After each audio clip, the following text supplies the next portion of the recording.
Big pass Soundarya வீட்டுக்கு விஜய் சேதுபதி அவர்கள் பெட்டி ஒண்ணு அனுப்பியிருக்காரு அப்படிங்கிற தகவல் தான் சமீபத்தில கிடைச்சிருக்கு. அது என்ன பெட்டி? அதுல என்ன இருந்திருக்கு? அப்படிங்கிறத தான் இந்த ஒரு வீடியோல நம்ம பார்க்க போறோம். Bigg Boss season 8 grand finale சமீபத்தில நடந்திருந்துச்சு. இந்த ஒரு போட்டியில முத்துக்குமரன் ஃபர்ஸ்ட் பிரைஸ் வாங்கியிருந்தாரு. சௌந்தர்யா அவர்கள் ரன்னர் அப்பா வந்திருந்தாங்க. கிராண்ட் ஃபினாலேக்கு முன்னாடியே வீட்டுக்குள்ள இருக்கக்கூடிய கண்டஸ்டன்ட்ஸோட துணிமணிகளாக இருக்கட்டும், முக்கியமான பொருட்களாக இருக்கட்டும், அது எல்லாத்தையுமே ஸ்டோர் ரூம்ல வைக்க சொல்ட்டாங்க. அந்த வகையில சௌந்தர்யா அவர்கள் அவங்களோட பொருட்களையும், துணிமணிகளையும் ஸ்டோர் ரூம்ல வச்சுட்டாங்க. அந்த ஒரு துணிமணிகள் மற்றும் பொருட்கள் இது எல்லாமே அவங்க வீட்டுக்கு அனுப்புவாங்க இல்லையா? அந்த ப்ராசஸ் அப்ப விஜய் சேதுபதி அவர்கள் பெட்டி ஒண்ண குடுத்து விட்டுருக்காரு சௌந்தர்யா வீட்டுக்கு. சௌந்தர்யா வீட்ல அந்த பெட்டி ஒப்படைக்கப்பட்டிருக்கு. அந்த பெட்டிய திறந்து பார்த்த சௌந்தர்யாக்கு பயங்கரமான ஷாக் அப்படின்னு தான் சொல்லணும். ஏன்னா, அவங்களோட உடைமைகளை தவிர்த்து விஜய் சேதுபதி அவர்கள் கொடுத்துவிருந்த பெட்டியில பார்த்தீங்கன்னா, ஒரு கிஃப்ட் ஒண்ணு இருந்திருக்கு. அது மட்டும் இல்லாம லெட்டர் ஒண்ணு இருந்திருக்கு. குறிப்பா அந்த லெட்டர்ல விஜய் சேதுபதி அவர்கள் என்ன மென்ஷன் பண்ணியிருக்காரு அப்படின்னா, "சௌந்தர்யா அவர்களுக்கு என்னோட வாழ்த்துக்கள். பிக் பாஸ்ல ரன்னர் அப்பா வந்திருக்கீங்க. இந்த ஒரு ஜர்னி அப்படிங்கிறது கண்டிப்பா உங்க லைஃப்ல மறக்க முடியாத ஒரு ஜர்னியா இருக்கும் அப்படிங்கிறதுல எந்த ஒரு சந்தேகமும் கிடையாது. பிக் பாஸ் டைட்டில் வின் பண்ணலையே அப்படின்னு நீங்க வருத்தமெல்லாம் படாதீங்க.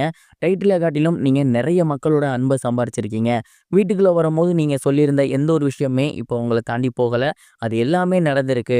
மேலும் நீங்க சினிமாவுக்கு போகணும், ஹீரோயின் ஆகணும் அப்படிங்கிற மாதிரிலாம் சொல்லியிருந்தீங்க. கண்டிப்பா இதுக்கப்புறம் அதற்கான சான்சஸ் எல்லாமே உங்களுக்கு கிடைக்கும்.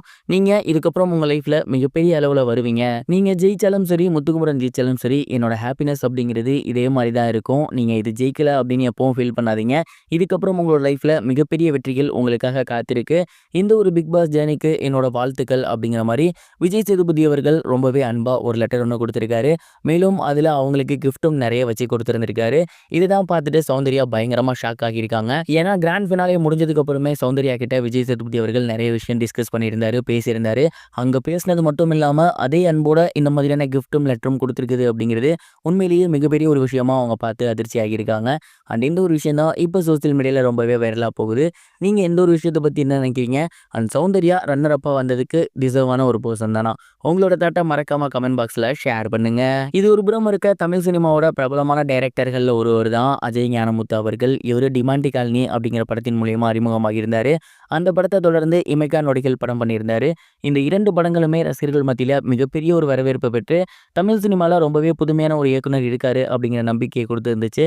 அடுத்து அவர் பண்ணியிருந்த கோப்ரா படம் அப்படிங்கிறது மிகப்பெரிய அளவுல போகல அப்படின்னாலுமே, கடைசியா ரிலீஸ் ஆகியிருந்த டிமாண்டி காலனி 2 படம் மிகப்பெரிய ஒரு வரவேற்பு பெற்று அவருக்கு கம்பேக்கா அமைஞ்சிருக்கு. அதோட வெற்றியை தொடர்ந்து அவரோட லைஃப்ல அடுத்த கட்டத்துக்கு போயிருக்காரு. ரொம்ப நாளா அவர் லவ் பண்ணிட்டு இருந்த பொண்ணை சமீபத்தில் மேரேஜ் பண்ணியிருக்காரு. இந்த ஒரு மேரேஜுக்கு ஏகப்பட்ட திரை பிரபலங்கள் கலந்துக்கிட்டாங்க. குறிப்பா விக்ரம் அவர்கள்லாம் கலந்துக்கிட்டாங்க. அங்க எடுக்கப்பட்ட போட்டோஸ் அண்ட் வீடியோஸ் எல்லாமே இப்போ சோசியல் மீடியால ரொம்பவே வைரலா வந்துட்டு இருக்கு. ரசிகர்கள் எல்லாருமே அவருக்கு தங்களோட வாழ்த்துக்களை ஷேர் பண்ணி இது வரைக்கும் கனெக்டிங் டிவிக்கு சப்ஸ்கிரைப் பண்ணனா மறக்காம சப்ஸ்கிரைப் பண்ணிக்கங்க. உடனடி அப்டேட்ஸ் பெறுவதற்கு நோட்டிஃபிகேஷன் பெல்லையும் கிளிக் பண்ணிக்கங்க.